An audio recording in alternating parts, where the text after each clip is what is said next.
Assalamualaikum warahmatullahi wabarakatuh.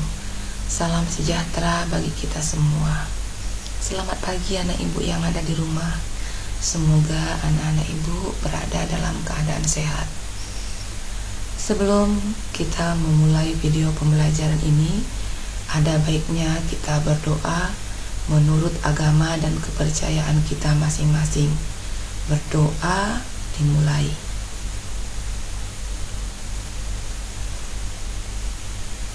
Doa selesai. Siapkan pulpen serta buku catatan. Apabila ada yang penting yang ibu sampaikan, bisa Anda catatkan. Sebelum kita lanjutkan materi yang berikutnya, ada baiknya ibu mengulang materi minggu kemarin. Materi kita minggu kemarin adalah tentang pengertian bahan serat. Kemudian dilanjutkan dengan pengertian serat menurut Kamus Bahasa Indonesia. Kemudian dilanjutkan dengan jenis dan karakteristik bahan serat. Kemudian serat dari tumbuhan ada 4. Yang pertama serat dari biji, yang kedua serat dari batang, yang ketiga serat dari daun, yang keempat serat dari buah. Ibu mau tanya dulu, apakah anak-anak ibu masih ingat apa itu pengertian dari bahan serat? Betul anak ibu. Bahan serat adalah suatu jenis bahan yang merupakan potongan-potongan komponen yang memanjang utuh. Ibu ulangi, bahan serat adalah suatu jenis bahan yang terdiri dari potongan-potongan komponen yang memanjang utuh. Sedangkan serat menurut Kamus Bahasa Indonesia apa anak ibu? Iya, tepat sekali. Serat menurut Kamus Bahasa Indonesia adalah suatu material atau bahan yang perbandingan panjang dan lebarnya sangat besar dan molekul penyusunnya terorientasi terutama ke arah panjang.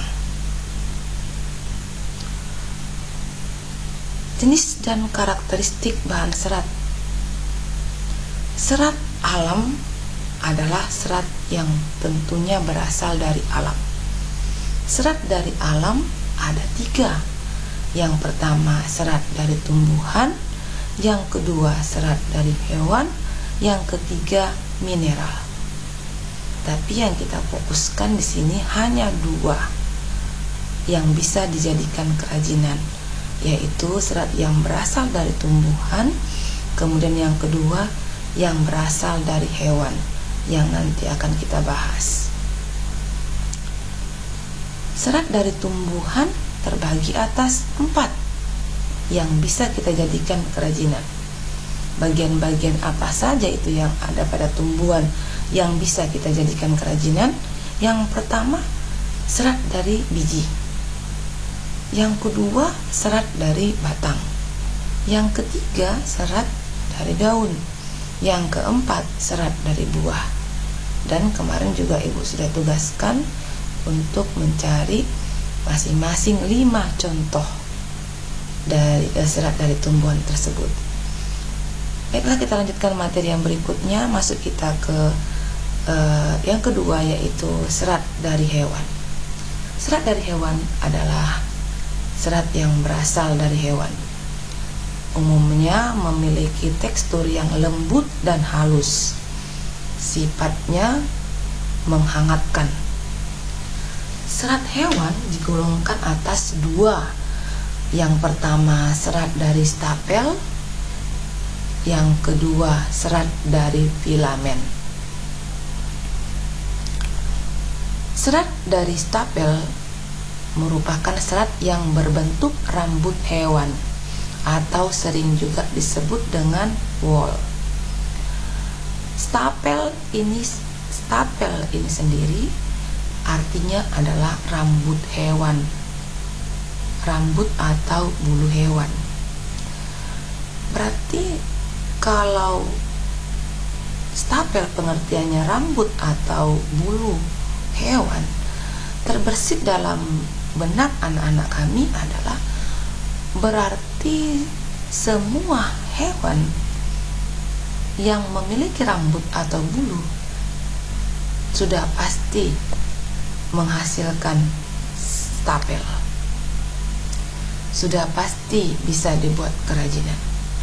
Apa saja sih contohnya hewan yang memiliki rambut atau bulu?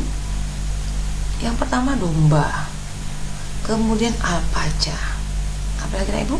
Unta termasuk, kasmir, mohair, kelinci, pikuna dan sebagainya. Pokoknya semua hewan yang memiliki rambut atau bulu, termasuk hewan yang memiliki serat yang termasuk ke dalam serat dari stapel. Yang kedua, serat dari filamen. Apa itu serat dari filamen? Merupakan serat yang berbentuk jaringan. Contohnya, serat yang berasal dari larva ulat sutera yang digunakan untuk membentuk kepompong. Serat sutera mempunyai ciri-ciri berkilau, sangat bagus dan lembut, tidak mudah kusut, sangat halus, kekuatannya tinggi, tahan terhadap sinar matahari, daya serap cukup tinggi, tidak mudah berjamur, mudah terbakar ya, berbau seperti rambut terbakar, bekas pembakaran berbentuk abu hitam, bulat, serta mudah dihancurkan. Sedangkan serat wol mempunyai ciri-ciri agak kuat, berkilau, keriting, kekenyalan tinggi, elastisitas tinggi, dan merupakan penahan panas yang baik, tahan terhadap jamur dan bakteri. Kita lanjut yang C, pengolahan bahan serat. Pengolahan bahan serat ada 4. Yang pertama, pemintalan benang. Yang kedua, penggulungan benang. Yang ketiga, pencelupan warna. Yang keempat, penenunan benang menjadi kain. Kita lihat satu persatu. Yang pertama adalah pemintalan benang. Pemintalan benang yang dimaksud di sini adalah proses pemilahan serat yang akan dilanjutkan dengan pengolahan kapas menjadi benang. Kita perhatikan gambar di bawah ini. Kemudian yang kedua, penggulungan benang. Setelah benang dipintal, kemudian digulung dengan menggunakan alat penggulung benang seperti yang terlihat pada gambar. Yang ketiga, pencelupan warna. Pencelupan tentunya menggunakan pewarna, bisa pewarna alami, bisa juga pewarna yang menggunakan zat kimia tentunya. Kemudian setelah diwarnai, lalu dikeringkan di bawah panas matahari, atau bisa juga diangin-anginkan di dalam rumah, tergantung dari bahan yang kita gunakan atau kita pilih. Yang keempat, penenunan benang menjadi kain. Ini merupakan proses terakhir. Setelah bahan tersebut kering, benang dapat ditindaklanjuti dengan proses penenunan menjadi kain. D, proses produksi kerajinan bahan serat. Ada 3. Sebelum kita masuk ke 3 teknik dasar atau proses produksi kerajinan bahan serat, kita harus tahu terlebih dahulu apa sih yang dimaksud dengan teknik dasar kerajinan tekstil. Teknik dasar kerajinan tekstil adalah segala cara yang digunakan untuk membentuk atau mengolah bahan tekstil. Dengan teknik apa yang kita gunakan, dengan cara yang bagaimana? Ada 3.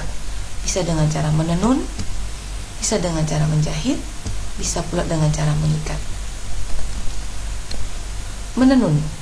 Menenun tentunya menggunakan alat spandram atau bingkai yang direntangkan benang-benang lungsi atau benang tipis sebagai jalur jalannya benang tenunan atau pakan atau benang tebal.